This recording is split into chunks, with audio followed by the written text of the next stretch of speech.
Il y a probablement autour de vous des gens qui parlent beaucoup, qui jettent les mots au vent, qui peuvent dire quelque chose puis changer d'avis. Il est fort probable que vous n'écoutiez plus ces personnes. Il y a sûrement aussi dans votre entourage des personnes sur la parole desquelles on peut compter. L'expression tenir sa parole est pour moi une description très claire de ce qui se passe réellement au niveau énergétique. Parce que nous tenons notre parole dans l'espace.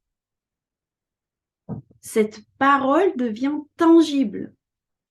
Cette parole devient matière.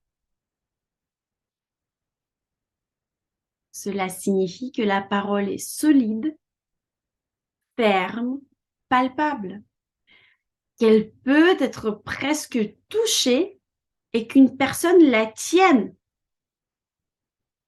La parole devient matière. L'intention prononcée par un mage devient matière. C'est ainsi que le monde a été créé. Énergétiquement, on ressent cette parole. Elle a de l'influence sur nous. Pour cette personne, ces mots ont un poids.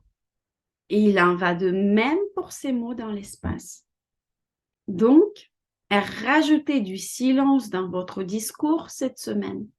Il y a aussi une deuxième partie de l'exercice. Donc, sa première partie consiste à supprimer les mots parasites et à ajouter du silence à votre discours.